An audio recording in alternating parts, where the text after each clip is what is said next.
the creator, our Akua, they're the ones who decided that we'll be the two-spirited people. And to be selected or to, to be chosen from our creators, to me it's a blessing. In 1990, at the third North American Gathering of Native Gays and Lesbians, held at the Sandy-Saulteaux Spiritual Centre near Beausejour, Manitoba, north of Winnipeg, the term Two-Spirit was adopted. The term is now used by some Indigenous people as a contemporary, pan-Indigenous term connected to diverse sexualities, gender identities, roles, expressions, and spiritual understandings. At that gathering, Myra Laramie helped introduce the term, while organizers and community leaders, including Albert MacLeod, helped ensure this moment would become an important part of Two-Spirit and Pride history in Canada. Two-Spirit emerged from a need to describe Indigenous experiences in a way that was rooted in Indigenous identity, culture, and self-determination. It also offered an alternative to colonial language that often failed to reflect Indigenous understandings of gender, sexuality, spirituality, family, and community.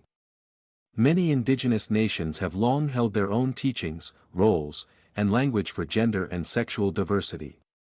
These teachings vary across nations and communities, and the term Two-Spirit does not replace those nation-specific identities or languages.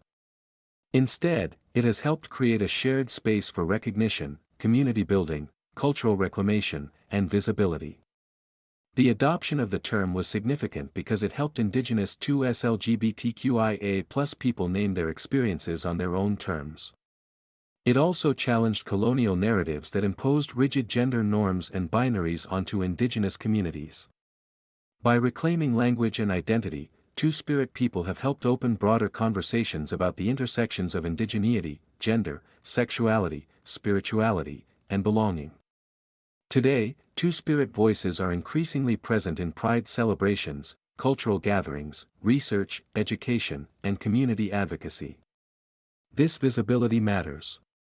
It supports healing, strengthens cultural resurgence, and reminds us that the history of the Pride movement in Canada is also a story of Indigenous leadership, resilience, and self-determination. Each July 27 we can mark the anniversary of the adoption of the Two-Spirit term by learning more about its history and meaning.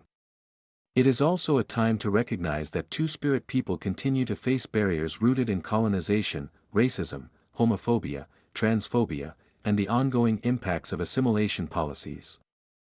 As we reflect on this anniversary, we are invited to listen to Two-Spirit voices, support Indigenous-led 2S LGBTQIA+ organizations, and deepen our understanding of the histories that continue to shape Pride in Canada.